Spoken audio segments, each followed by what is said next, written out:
Live for another episode of the Blue Crocus Experience. And I'm very excited to have our guest on today, Gary Noland with Easy Go Drunk Removal. And as always happens, we were already diving into stuff. We were just chatting about music. So, Gary, why don't you introduce yourself quickly, and then I'd like to, carry into the music stuff a little bit, and then we'll get back into business. Sure. Well, my name's Gary Noland, and I do own Easy Go Junk Removal. Everything's backwards. Um, and we're a junk removal company here in Tucson, Arizona. And I've been working for myself for about 35 years through landscaping companies, one in California, one in Florida, which I built and I sold. And then I also was an Amazon seller for about 7, 8 years and did quite well with that until Amazon figured out, you just eat your own. And so I could have kept that, but I really didn't like that. You're constantly morphing into something else, and you're really not in control of it. And so I was in between jobs, so to speak, and a friend of mine kept asking me to watch this darn TED Talk. And this went on for about a month and a half. And he was a very successful businessman in the area I used to live. And one day he just goes, Gary, will you please just watch this TED Talk? And what it wound up being was Brian Scudamore with Got Junk was talking about his story. And by the end of the TED Talk, I'm shaking my head and I go, there's no way. There's no way. And so I started delving into the business aspects of it, the what demographics you need to be successful, what kind of equipment do you need to be successful. And I just started, and it just hit me. I fell in love with it the moment, probably 10 minutes into that TED Talk. And then, of course, falling in love with it is kind of like falling in love with a woman. It's quite different than marrying that woman. And so once you decide that, it's a whole different, deeper type of relationship. And so I jumped in both feet and have never regretted it. Actually, it's the funnest thing I think I've ever done. That's amazing. You put a ring on it and jumped in. So, when was it that you started this? I started this a little over 3 years ago. So I started it and I knew when I started it in Florida, I would either had to move because of the demographics of where I was. I was 30 miles outside of Georgia, and either be happy with that $50,000, a year type of work, or build it much, much bigger. And so I wound up, my wife, Joanne, we wound up getting married, but I didn't want to go to Texas, and she definitely didn't want to go to Florida. And so we started looking at Arizona and doing the whole demographic. That's really an important thing. That's where you have to put your feet on the road and actually do the work, whether or not an area can sustain yet another junk removal or just a junk removal. And it just really does come down to whether or not there is enough people to build a solid foundation. Yeah. So you basically moved into a location and set up the business there, it sounds like. Yes. Yeah. I chose this location because of, How far of a move? It sounds like it was moving from Florida. yes, I came from Florida. We had been dating for a while, but it was long distance and it was a little hard. And so when we decided to get married, and that was a little over 2 years ago, we just decided to, find a fresh start. And it's been really, really good. It was a good move for both of us. That's phenomenal. That's Yeah. phenomenal. Now take us back to the music, because when we first jumped on the call, this is Gary and my first time chatting in person. We've sent voice messages back and forth, and kind of seen each other Yeah. online. But we jumped into the if you're listening to the podcast, he's got a guitar behind him. He jumped on camera. I jumped on camera, and I was like, Gary, do you play guitar? And so we started chatting. He said he's got a whole wall of guitars. I was pointing out my guitar. I was telling him that I had played accordion growing up, was kind of fulfilling my parents' dream in doing that. Moved away from that, picked up guitar in order to play a song for Alyssa at our wedding. Nice. And we were kind of going from there. So Gary was saying you write music. So let's dive back into where we were before. I was like, hey, wait, we gotta press record. Well, you probably run into this. I think entrepreneurs are kind of overachievers anyway. We have a lot of abilities. I think And one of the abilities that I have is I play music. I've been doing it since high school, and I have performed. I've done that sort of thing. And my love though is to write music, and I write music a little different than a lot of people. My songs usually have deeper meanings instead of "She Loves You," yeah, yeah, yeah, which I absolutely love the Beatles. But I tend to work in themes and thoughts, and it can take me anywhere. And I'm not ever held to a genre. The only one that I really couldn't do is rap, and that is only because I wasn't born into it. There's some that I love some of it, man. I think it's really amazing. I don't have that ability, but I have the ability to change genres in a heartbeat for a feel or a theme of a song or whatever. And so that's kind of, and it's a love affair that's been going on for about 45 years. Am I a great guitarist? No, but I'm a really decent songwriter. So what did you always write songs? Did you write songs and then pick up the guitar? How did that journey go? No, actually, a good friend of mine who we grew up quite unique as far as the world in a very poor setting, and we learned together, we played together, and then he went in a direction that a lot of people can't go, and he wound up passing because of that direction. And I went a different direction and wanted to get out of where I had grown up, and that was like really pertinent. Again, it also allowed me what I did in Florida is just get up and leave when it's not right. And a lot of people don't have that ability, and I'm thank God that I do. That when it's not right, and I'm not talking about individuals, I'm talking about the world that you live in. If it's not conducive to making you successful, whatever that means to you as an individual, you have to have the ability to walk away from that. And I thank God every day, because his ending was very, very, very sad and violent. And so, and now we're talking best friends. And so, yeah, if you don't have the ability to walk away, you walk away. I mean, you just have to. And songwriting was born out of that turmoil. Not only that, is as soon as I figured there was a G chord, C chord, and a D chord, I heard melodies, and those melodies weren't like anything I was hearing on the radio. And so I go, wow, that's kind of a cool melody. And then because I love words, words are the most powerful thing in the world. They send men off to war. They sign peace treaties. Words are really powerful. And so I've always known that. And to be able to string a thought in a melody is a really, for me personally, is an amazing accomplishment. That is an amazing accomplishment. Yeah. Very cool. So how long, like, where are they born out of? Because I've written a few poems. I've never put anything to music. I don't have that. I've never tried it, and it's never come to me.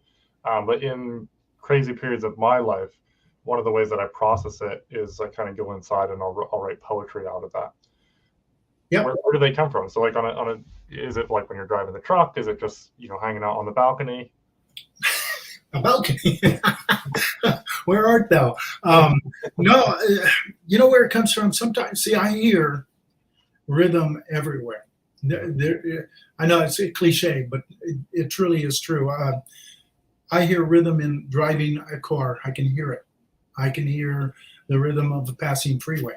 I can hear, if I'm walking in the woods, there's rhythm in the wind, rhythm in the flow of water. Everything, people laughing, talking at parties, there's a rhythm to life. And I don't know why. I've always been plugged into it. I love people.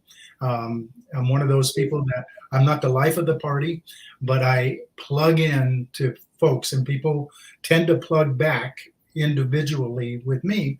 And then I'm also the type that at the end of the day, I have to recharge because I've given so much, and then it's the same thing in business, by the way, when I'm talking with customers and stuff, I give and I'm empathetic, and it's real. I think that's the connection. But at the end of the day, I'm in my gym or I'm playing music. That's my way of reconnecting with my soul.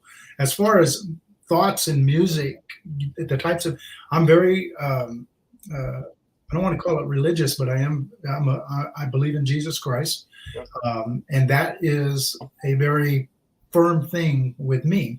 And so a lot of my songs, they won't say, Jesus, God, all this, but there's that thing that runs, that rhythm that runs through it, because that's what runs through me.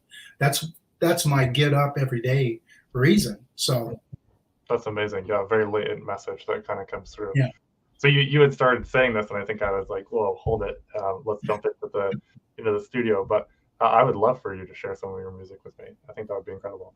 I will. I'll send them your way. Matt Moses asked me to do it, and I sent some, and then so we've been kind of going back and forth. He's sending me stuff from other folks, and it's kind of nice. It's again, it's connecting on. So we connect on business, right?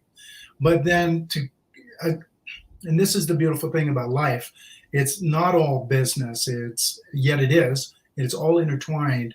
There's much more to it. And then when you find something that you actually outside of business connect on, man, that's really a cool. That is the cool thing in life right there.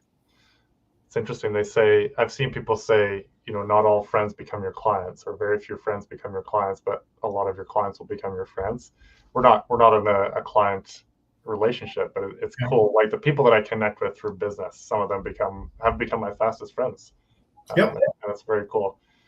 Have you written a jingle for the business using your abilities? I have not.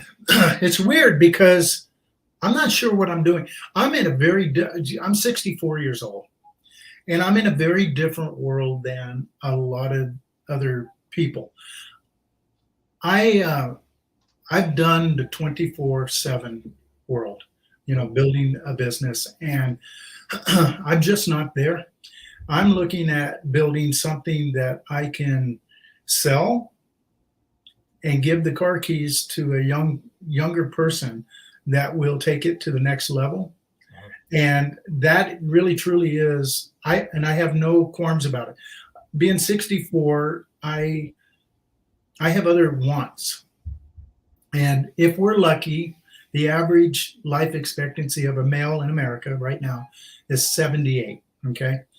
Now, that's a fact. In October, I'm doing rim to rim. So the North Rim in one day, nonstop, to the South Rim of the Grand Canyon.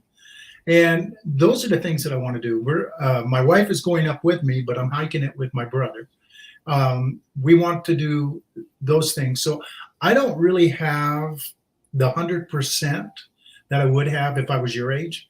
But I still wouldn't. And I take that back. I would be at 85%. If you don't leave room for your family, you can kiss them goodbye. I promise you that. And if that's not the most important, yes, if that's not the most important thing in your life, so be it. But to me, it is the most important thing, and I don't want that to ever take a second. So one of the rules that we have, me and Joe, we have a simple rule, and it's if we're both not in it, we don't do it. Whatever job comes, I wanted to do this job a couple of weeks ago. It was a big job, and she had all of these warnings, and she goes, "I don't want to do it." And she wasn't stomping or anything like that. And you listen to my wife / business partner, and if she's not 100% into it, then that means I'm doing 130. And then I step all over her abilities to read into what we're doing. And so she's either a business partner or it's just someone you use, but she's not that. So we didn't do it. We passed on the job. I got chills when you were saying that. That's huge. That's huge. And in the 4 years that I've been in business, I've seen there were a lot of people that jumped in, like that I made acquaintances when they were really new, jumping in around the same time that I was. And I would say, I can't put a percentage on it, but a large number of the people that I knew who started businesses and went really hard into it, they no longer have their families. Right. They left the families by the wayside chasing the dream. And I was just talking about this on another podcast with someone. I would be in the same boat if it weren't for Alyssa and I being very committed to growing together. Sometimes one is growing faster than the other, when we pull each other along. But one of the things that we have is a non-negotiable time. So it's dad duty time. So 11:30 to 12:30, middle of the day, I'm with the kids. 4:30 to 9:30 in the evening, I'm with the kids. I don't schedule anything there, and you won't see me at trade shows for the next couple of years either, because I'm here. We're growing the family. Our last kid is due in 2 weeks, which is crazy. Things are getting wild. So that'll bring us to 4. So we've got a lot of investment to do to build these people and to be there for them. And it was hard at the beginning. It was really hard when I was first getting going, because I wanted to be going to the shows. I wanted to be going here and there. But now I see some of the seeds being reached from our 4-year-old and our, almost 3-year-old. And it's like, man, it was worth it. I'm glad Alyssa, pushed a little bit harder while I was kicking and scratching a little, because we still have the family. And there's so many people that lose that. Yeah, and you got to allow your wife to make that home. Mm-hmm. And if you're not a part of that home, like you say, you're gonna be by yourself. Yeah. And it's just not worth it to me personally. I have a degree in business, and one of the things that always have stuck with me through every business that I've ever had, and that is, I remember reading a statistic of people who were passing their last weeks, months, and one of the things that all of them agreed at, and that is, I wish I would have spent more time with my family. Every one of them. Nobody said, man, I wish I would have built, a second IBM. It's not important. You don't take anything with you. What's the old thing? You don't see a U-Haul following a hearse. The one thing you do take are your memories. That's it. And you steal them or you take them. You steal the memories that you didn't make. That's right. Or you take them, right? That's a scary thought, isn't it? Yeah. Wow. Yeah. So I choose to make memories. So when we Joanne's at a women's retreat for 5 days, there's no question about that for me, because again, we're faith-based people, and so I know that she needs that. Well, I hold down the fort. It's whatever the cost. That's why we're in business. I'm in business to be able to live. I don't work. I don't live to work. I work to live. And I know that's a big difference for a lot of people, because I see the people going into, truck number 7, and God bless them. God bless them. But there's different phases for different things, right? Different strokes for different folks. And knowing where you are, like for me, I made the commitment to stick around home base for the next couple of years. That's my decision. Yep. Anyone else can go, but knowing where you stand and not comparing against the the meters of success that you see on social media is often where you see it. Yeah. And they could be burning up or burning down, and it looks all gravy on the outside. No one shows the pictures of people without makeup. No. Unless they're looking for sympathy and they just got banged up in a car accident or somebody's dying. I give my wife explicit rules that if I'm dying somewhere, nobody takes a picture of them and their dying dad. No, that's not. I don't want any photos like that. Yeah. And so that's I guess that's kind of what we're going to talk about a little bit. All of that, which is important, but where is that line? Yeah. And that, I think that segues well, like you said, because the reason we kind of said, hey, let's jump on the podcast. I've been watching you for a while. I've seen how you operate and the character and the values that you bring through, as well as you've got some really good business sense. I'm learning now you've got multiple businesses under your belt, but one of the things that you do really well is the offline stuff. Really, really well is the offline, the analog, as you like to say. I worked in the digital world a lot. I love the analog world. I think it's not talked about enough. Everyone just wants marketers to dish up leads on a silver platter, and then they magically turn into money, and you go home and you buy your, whatever it is that you're chasing. But you've done a really good job at the analog side, and I'd love to chat about that and kind of dive into that as a bit of a training, I guess, for people who are listening. Sure, sure.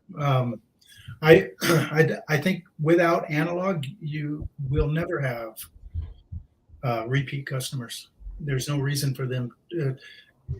A business transaction is one thing. A relationship transaction is a completely different thing. And when I say that, Lewis, I am the worst person on digital. And as you know, Matt Moses works for me, and he does a lot of that. And so, and I appreciate it so much. But if I was just to lean on that, we'd be scratching. Business is a whole. It's a whole thing. And if you don't look at it as a whole circle of life or circle of business, it's very similar. You'll miss out on a lot of opportunities, because those opportunities, in my book, that's what that YouTube channel is all about: connections and relationships. You don't make that digitally; you make that personally. Yeah. Talk to us about that. What are the things that stand out to you? I know a couple right off the top of my head, but I want to kind of give you free rein on sharing. What are the things that you really focus on and that you would pass on if you're handing the reins over to someone? So you walk up to a house. You can either just walk in and pull out the stuff and haul it away, okay, and very little interaction. Or you can walk up to the house and take a look at what the situation is. So a lot of our situations, because we live in an area that has a lot of 55 and older, which is a whole nother reality for digital people. I think they're missing out on. But there is a life theme that goes on in every house you come to. And some houses you walk in and they just lost somebody. And the way you handle that is very, besides discreet, very careful. And you want to be empathetic to it. I'm old enough to know how that feels to lose, people and families and friends and things like that. And you want to be empathetic and you want to be helpful. This isn't to build a relationship. It's just about being human. Yeah. And I think a lot of people that are that 30 and below miss this. And they're amazing online. They are truly amazing online, but their human skills are, because I have friends that are 30 years old and their human skills are lacking.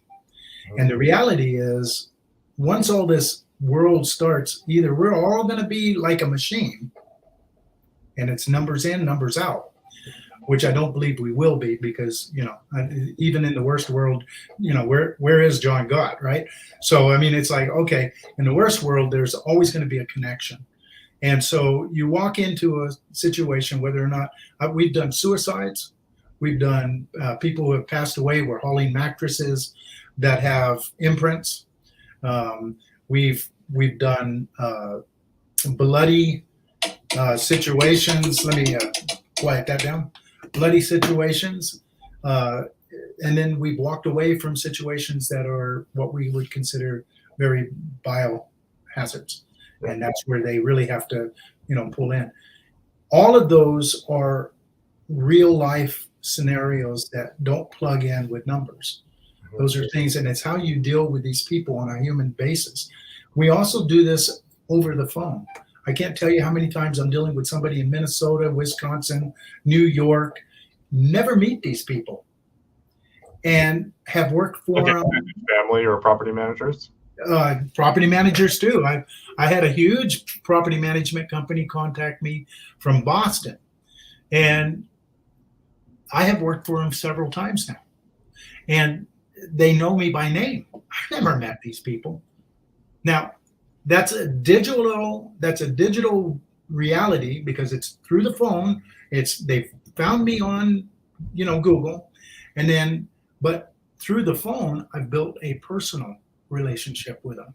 Yeah. And how do you do that? Well, it's through the gift of gab, which I have, and it's also Words. It's knowing words. what to say. Yeah. Yeah. No, and then at the end of the day, it's how you close these jobs. It's not just driving away, man, especially if they live in Mass, right? Sometimes it's about sending pictures of a job well done. And if you did go the extra mile, hey, I just threw this in, I threw that in. I thought that would be good. And they're always appreciative to that. Those are added touches that you don't get in a digital world. Do we get those kind? Hey, I just want this done, get it out. Yeah, we have those. So what would you say to the person who's listening to this and like, man, that's great for Gary, but what about me who wants to be, rushing in, surgically extracting and running and gunning? Well, then rush in and do it surgery. See, this is the problem. Most people, okay, I won't say most. A lot of people want. So friends of ours, we really like them. They've been mentors to me. Is Matt and Joni out in? So I actually grew up there. Okay. Oh, no way. Not only that, I had a landscaping company with a dump truck. All right, I didn't see it. All right, so but they are amazing. They are absolutely amazing, and everybody wants what they have now. But if you go to the beginning of their videos, there's nothing but hard work and toil. Mm-hmm. Matt worked at a deli at Safeways. Mm-hmm. Matt worked at nights and brought his trailer and then hauled during the day. Mm-hmm. Matt is no sloth, and they went after it, and they go after it with the real estate companies. Hello, my name is Matt and Joni, and we're with Sonoma Strong. Here's my cards. Here's a bowl of candy. That's hustle. That's connections. And they kept doing it. And then they kept the world on fire with their internet stuff, their Facebook things, their Google. They're number one in the area. I keep going over there and typing in junk removal. Pop, ding.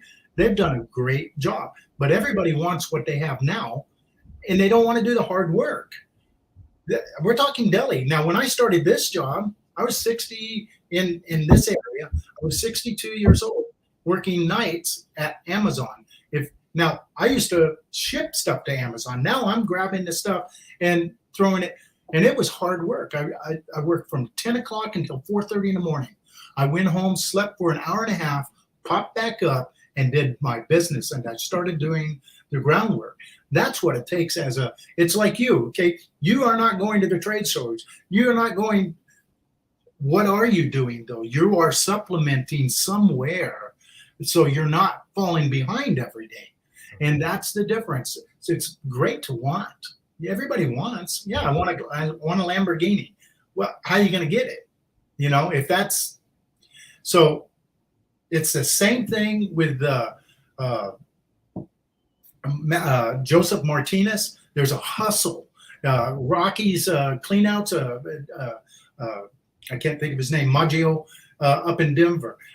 Billy Pierce out in. He's a competitor with Joseph Martinez. I have all these people that I've connected with. They're my peers. They're my go-to people when I have problems with. Hey, you ever run into this? I don't want what they have. That's theirs.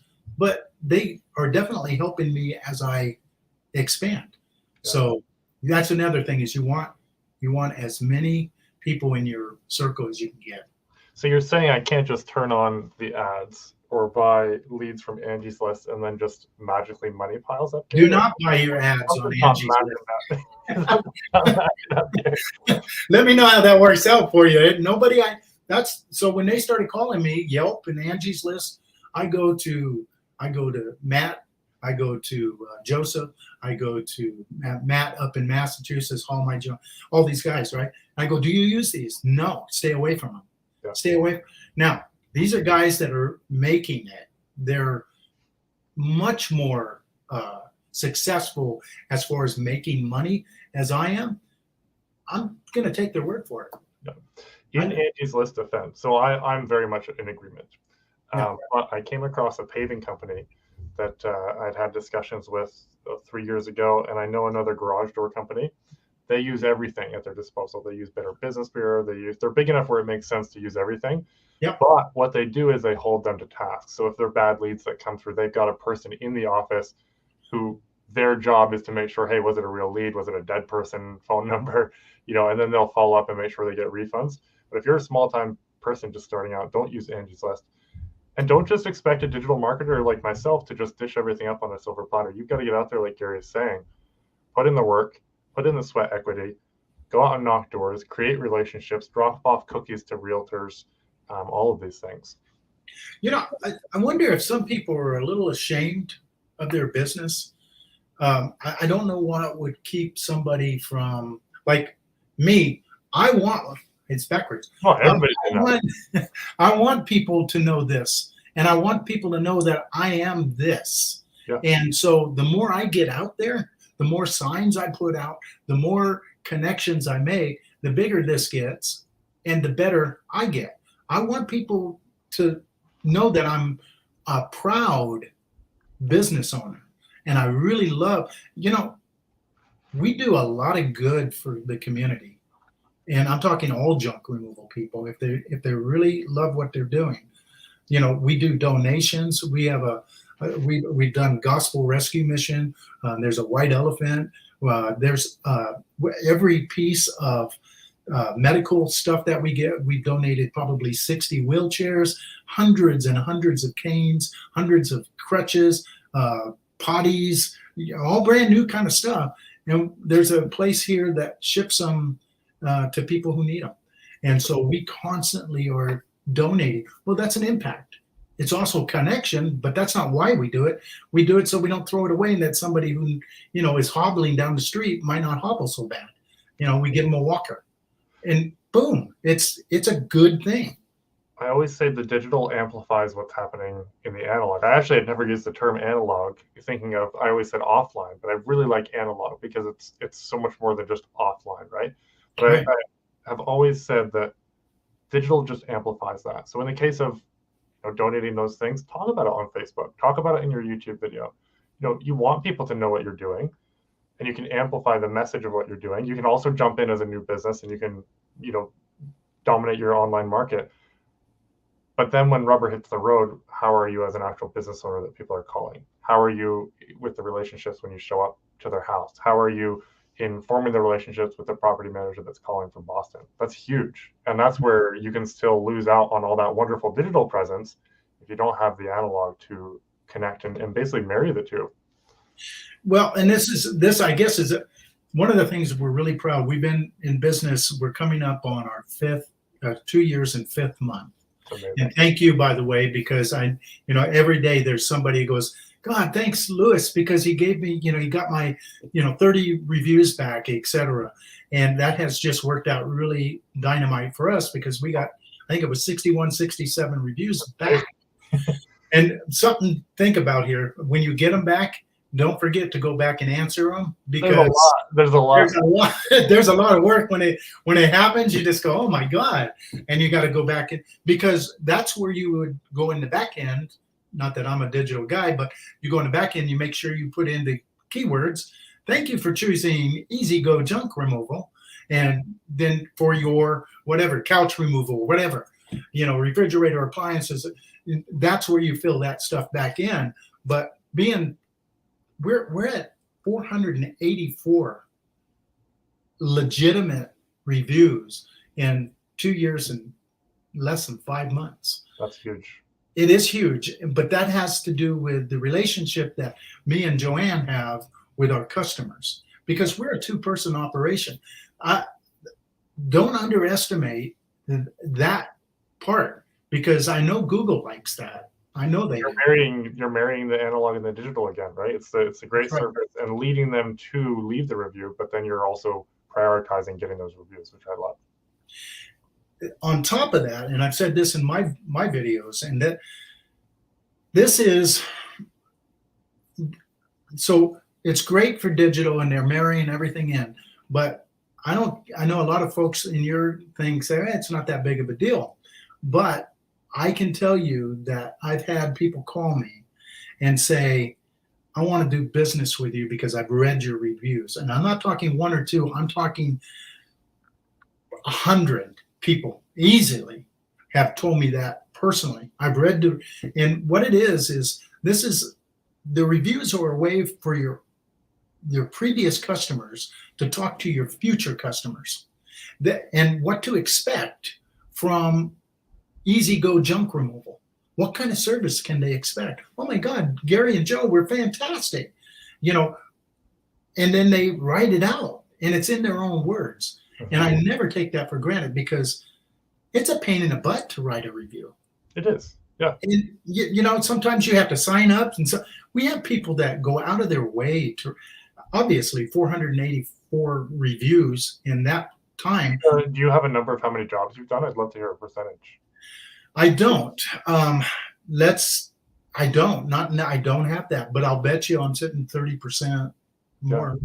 Yeah. I can tell you this because at one time I know I had over 120 reviews taken away. So I got 100. They didn't give me all of them back. I know that.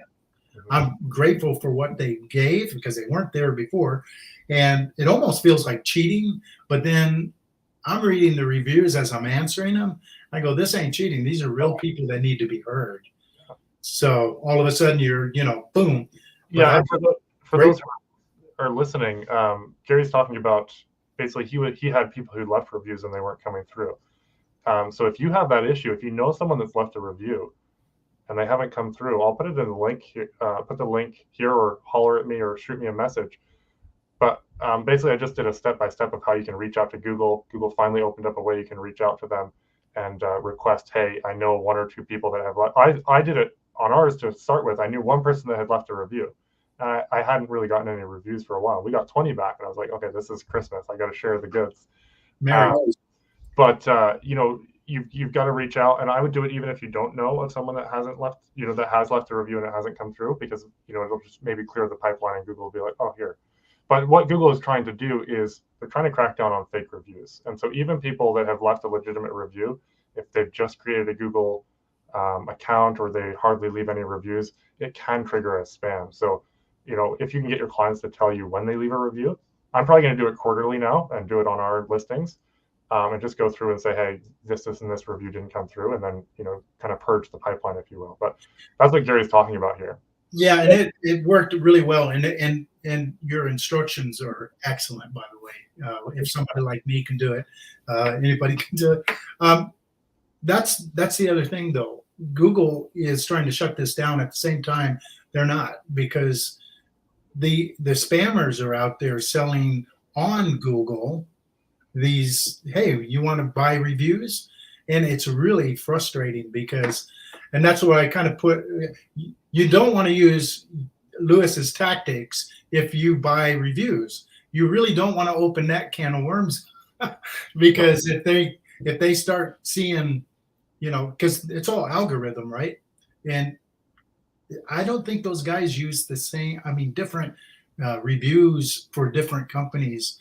It's not good. It's not good. Most of the people, so I get messages all the time over email and Facebook, hey, I'll give you 1,000 reviews for $50, something like that, right? 1,000 reviews. If it's too, I could be misquoting, but you get the idea. They're usually ridiculously cheap, and they just want a quick buck, right? They've got it automated. They can just go throw them on there, but it's not going to help your business in the long run. If it's too good to be true, it probably is. Yeah, and I prefer building it. Just ever so. That's what we're doing. We're building it slowly. I don't have people ready to work. I don't have. So I've been blessed as far as how that work has come in. It's never overloaded me. I make a really decent living, and hopefully down the road somebody will step in, just like landscaping, etc. I've had employees. Boy, if I had employees, that's a whole nother headache. And so far, like me and Joe work extremely well together. She brings in a whole different mindset, she comes from the world of realty. She was a realtor, a very successful realtor in Texas for over 2 decades. And so she brings in this other mindset and other abilities with business that I'd be a fool not to just, gobble up and take in, because it's stuff that I never thought about. And how you approach, realtors, and realtors have been fantastic with us, by the way. Well, you've got that in, right? Yep. Talk to us, if you were to start all over again, what would you do? What are like the top 3 or 4 things that you would focus on the most in the analog side of things to really start building the business quickly? Well, the first thing, your equipment. Get the right trailer and the right truck with and not looking like crap. I mean, honestly, so if you show up looking like Sanford and Sons, this is the world. I'm not saying you can't grow, but man, you better throw every piece of money that, if you start that way, don't stay that way. In a year, if you're still doing it, you're doing it wrong. So equipment and presentation is everything. This is everything. When you show up with your name on it and your stuff on the back, and you look professional, you look clean, you're clean shaven. If I don't care if you got long hair, it's clean and you look good. Boom. That's probably number 1. Number 2 is make sure that you have the demographics, the community that can support a business like yours, whether it's landscaping, whether it's junk removal, window cleaning, whatever it is. You need to do due diligence and find out whether or not there is room for you. One of the things I looked at, I looked at every company, and I made that decision. I go, yeah, I can. The third thing that I would do is call and find out what your community will pay for your services. And how you do that, you call every company and you find out what they are. You give them scenarios. And you say, hey, I've got a garage full of crap. I got, there's a washer and a dryer, a freezer in there. There looks like about 70 boxes, blah, blah, blah. And you start, and they go, well, that would be a full load. Well, how much is a full load? Okay. And how big is your trailer or truck? And you find out the cubic yards, all of that. That's the other thing. You want to know your cubic yards. That's really simple to do. You times it by the up, you times it by the cross, you times it by the deep, right? And you divide it by 27. That'll give you how many yards your trailer will hold. So if it's 4 feet high, 7 feet wide, 14 feet, you're just under 15 yards. You can call it 15 yards because by the time you pile stuff, it's 15 yards. If it's smaller than that, know your worth and keep in that pocket. You don't want to be the cheapest, and you don't have to be the most expensive, because the most expensive are going to be your junk kings and your got junks. And the reason they are is because they have franchise, they have employees. I can beat that all day long. I'm the employee. I don't have franchise fees. I don't have any of that. I can move so fast where they can't. I remember with IBM and Apple. IBM would take a week to turn around. Apple, boom, we're there. And it's just the way the two companies are. IBM has to go through 50 different departments, committees and departments, and Apple just makes a move. And so I don't think they can do that anymore. But at the time, boom, they could just go left or right, and Bill Gates grabs this program out. They find somebody else and brings it in. I mean, they could do that. And so those are probably the 3 things that I would do immediately is find out what you can make. I mean, you don't just go into business and say, well, I'm going to make $1 million. And you get in there and you find out that, you're not going to get $35 a yard, $40 a yard. If you're in New York, $40 a yard to start you. And those are kind of things. You got to know your minimums. You got to know the cost of doing business. Your dump fees, all of that. Oh yeah, dump fees and gas, tires. I had no idea. Tires here, I pay roughly $1,000. You get 1 year because of the roads here. That's how bad the roads are. That's with 12 ply. I'm going to try 14 next time around, and hopefully I'll get a year and a half. I don't know. All I know is we get a year off of one set of trailer tires. And that's without punctures too. Well, and that's the other thing. We have that down to a science. I use a thing called Gemplers, and it goes in the tire, and I've never been stranded. I've had probably over 100 nails, screws, things that poke. It just seals it immediately. And then so is that like the green slime that you pump right into your tire and it coats except for it's commercial. Okay, got it. Yeah, it's a non-nonsense type of thing, and I've shared it with several people, and they seem to love it. So I'm going to get you to send me a link to that after. I'll share it in a couple days, probably. Yeah, absolutely, because that goes for anybody, whether you're roofing, because they dump, anybody actually. If you don't want a flat, I mean, I've gone in and had 5 and pulled out and had 5 screws, nails, different tires, pop them out, drive down the road, and they're sealed from the inside. That's and amazing. never lost a moment besides pulling them out. That's very cool. Yeah, I've seen other people who patronize Discount Tire quite heavily, and they're going in every other week. I don't think some of the guys in the groups know how to drive around the nails either. I think there's an element. Yeah, I don't want to go in there because they're going to be on their dime. I'd rather just pull it and let it seal. Yeah, exactly. They hate me when I buy my tires because there's stuff in there. Yeah. But that's not my problem. Yeah. I did that with landscaping too. All my tires were done. All my because I 0 turns. All of them had that ability because I'm not. You're down. You're wasting money. A lot of hours. Yeah. That's a solid tip right there. That's a mic drop tip because I've never thought of that. We have it in the car as an emergency thing, but I'd never actually applied it as a pre-emergency thing. That's cool. Yeah, it works. Works really good. Gemplers. You seem like the type of person that reads as well as plays music. Do you read? What kind of books do you read?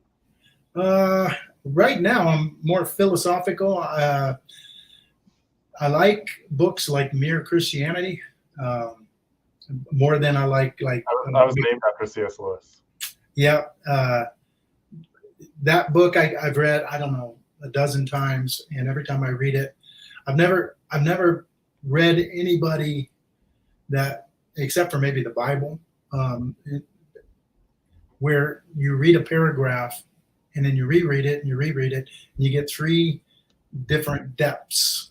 The man could put more meaning in a paragraph than most people can in a book. And it's just sometimes really remarkable because he was a remarkable mind. And he certainly didn't scroll his hours away on Facebook and nothing. No, I think we lose out the ability to think logically, and that's why we kind of go all over the place. One day we feel this way, one day we there's no center as a whole in this country. I can't speak for other countries. Joanne's from Korea, and then she lived a long time in Paraguay, so she speaks like 4 languages. Wow. But her experiences are quite different than mine. She's a lot more deep than I am in so many ways, and it's just because of her life experience. We're very shallow as a culture. I think I made a post sometime last year, and I said the true value of a person is going to be the ability to think, and I think I would couple that with the ability to communicate about what you think about. Yeah, and to love. I mean, and I'm talking genuinely love. So we don't just donate because we got stuff and we don't want to pay them. We donate because there's a need, and the reason we see that need is a fellow love for human beings, because we don't like to think of it. Look at you, you're in great shape. We can get up and go wherever we want. I'm thinking rim to rim, right? All of this kind of stuff. But reality is a step in the wrong direction can jack us so bad where we don't have the ability to do anything. And so that's realness to me, to know that is a fact of life. And so many of us just wake up every day and take it for granted. I don't. Yeah. You can't. Yeah. If you've been an entrepreneur for any length of time, you've probably been to the point where your bank account's gotten pretty low, and that alone should give you empathy for people that, their bank account might have gone low at the wrong time. And I've certainly, I mean, I've told this story before. Alyssa's been at the grocery line checking out and had to call me because our card bounced. This was in the last 4 years. This is since I started the business. It's the reality of the way that our path has gone. And if you can't look at that and have empathy for people who are suffering, I'm a big donator because I've been there and I've known that panic and that fear, but I've also known there's people that I could go to if I needed help. And some people don't have those people. Absolutely. So this is the two things. Number one, pay your taxes. And I'm talking religiously, pay your taxes. Because right after God comes the IRS.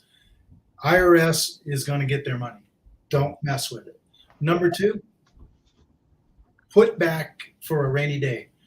This was drilled in by Matt over in Sonoma Strong. I have that already, but he is always talking about put back, put back, put back, put back. And the reason you put back is an all crap moment. They happen all the time. A set of tires, a brake, a transmission. These are things that will happen, not if, it's when they're going to happen. And if you have that money in the bank, that's a whole different taste than pulling out your credit card and going, how am I going to pay this back? Yeah. It's a wonderful thing. You saw my little truck that I have, right? I did. I'm glad you brought it up. I was going to ask you that before we hopped off. So we bought that. It's all cash. Everything is, and it's not cheap, but it's a nice little, it's analog because it's kind of like you drive around town and people honk, hey, where did you get that? And my name's all over it. It's not done yet, but we're going to get there. And so, but we paid for that. I'm not taking a loan out for it. Everything that we do, I knew I had some motor stuff that I wanted to do. It was all stuff that precaution. So when I buy a rig, especially with a lot of miles on it, I want the timing belt done. I want the water pump done. So I had all of this done. Well, I just paid it out. And that doesn't happen overnight. I mean, I just told you I started at Amazon working, but every dollar that I made, I was putting back 25%. Every dollar. Now, when you're talking 1,000, you're talking 250. You're talking 10,000, you're talking 2,500. Now you're talking transmissions. Now you're talking about real, oh my God, this happened to us, and you can cover it. And that is probably the biggest thing that entrepreneurs don't think about because they constantly are on the next horizon, and they're forgetting what they built. And what they built is wearing out. And that's the fact. That's true. Yeah. We're not quite there, but my goal is to have 3 months of all expenses, including payroll, for the business. Dave Ramsey, baby. Yeah. Profit first is a big one that I haven't gotten into Dave Ramsey a whole lot. But profit first is what really changed my mind on that. You got to put stuff away for the business. So that's funny you say that because we just did we joined a small, it's like BNI, but it's not. Yeah. It's cheaper. It's got like 25 businesses. And they do referrals in one type of business. So we joined that locally. And it's paid off already quite a bit. But we did a presentation, and I was able to tell them what we weren't. Because a lot of people think, hey, we're movers. We're not. We do nonprofit. Oh, you charge for that? You're darn right we do. And so I told them what we weren't, and I told them what we were. And the first thing I said what we were, we are for a profit company. And that's that P word. That's why, and I looked at every one of them. I said, that's why every one of you are in business, is for profit. And thank God, because otherwise you're just living paycheck to paycheck. I can do that with Amazon. Yeah. I don't want to do that. Yeah. Well, and I tell clients too, when prices go up, it's like, yep, if you want us around in 5 years to fix your stuff, we've got to be sustainable. And that's right. You don't want us giving you the cheapest price because then we're not going to be there when you really need us. Right. And that's a big thing. You can promise this in your world and my world. You can promise everything, and if you can't deliver, that real world of they don't deliver comes slapping you in the face. And wherever you go, your reputation precedes you. And that's analog too, but it's also digital. So if you suck and you continually suck, and I'm not talking about having a bad moment, but you continually suck, I don't care where you go, either in the digital world or in the analog world. Yeah, that easy go. No. Mm-mm. Or that easy go, they deliver, man. I'm going with them. Actually, really interesting you say that. I had an hour-long conversation with a prospect this morning, potential client, and they have 400 dumpsters. And they have been slowly decreasing in revenue because they have no online presence. And I went on and looked at what little they had, and they had 3.7 out of 5 stars. And so I was a little bit worried getting on the call. And so I asked a bunch of questions before I asked about the reviews. But by the time we got to the reviews, he had painted such a solid analog picture of their business. I was very excited to get into the review part. They just have an issue with capturing reviews. They just don't have a system for it. But they're doing like 200 dumpsters a week. That's a lot of review potential there. So we're figuring out a way to really capitalize on that. But he has a really strong analog presence, and that's what's running their business. Right. It's almost all analog, which is crazy. Because I was like, well, now let's take that, let's make that digital, and let's amplify that, because you have the foundation to build from. But speaking of your reputation, his reputation has carried him analogically, whatever that word is there. But now we just got to get the digital to match it. And I think some of the falling in revenue is because his digital is catching up, and people are seeing the poor reviews. It's a competitor that just slammed his listing. But yeah. So at the beginning, I was saying how, a lot of my customers are older, and that analog is really important. Where I have to remember is this 35 and below area, they are very digital. Mm-hmm. And if I ignore them, as these people die off, these people are taking over. And so you have to embrace. This is why, Matt Moses, I don't have the head for it, man. I don't. I like pretty things and let me play music, but he does. And so the reality is, if I ignore those people because they got money, I'm a fool as far as business owner. And so I need to embrace what I don't know. And that may be the hardest thing for a human being to do, to embrace the unknown. And how do I do that? Oh my God, it's over my head. Can be overpowering. Instead of, you hire someone like you who can guide your way through there. And that's where you have to embrace it. If you don't, you're going to lose out. Like the guy with the dumpsters, you're going to lose out on certain aspects of your business. Yeah. I hate to have 400 dumpsters and only 200 of them going out. Yeah. I'm excited because I can see the path to it, but he's pretty conservative now. Yeah, and so I would want that. I had a friend of mine that had 600 dumpsters back in Florida, and they were always gone. He had like an average of 80 coming in all the time, but they were out as soon as they came in, and that's where you want. And he built quite a. That was anything from to the biggest dumpsters there are, and he would even get on the trucks. His drivers call in sick. He'd be an entrepreneur. There he is, man. I go, Bill, what are you doing on the truck? He goes, oh, I got drivers out, man. Wow. That's work. Yeah. Yeah, that's not like, oh, well, I can't do it today because a driver called in. That'll be tomorrow. It's like, oh, yeah, that'll be delivered. Let me go start my truck and get in. So that's important. That's that, like, I can deliver it. Well, Gary, this has been a really fun chat. Yes, sir. I appreciate your time. I appreciate you being willing. I appreciate you following up, because I had a lot going on when we first talked about this. So glad we could connect. I really enjoyed our talk. There's a lot to you as a person, and I was excited to dive into that.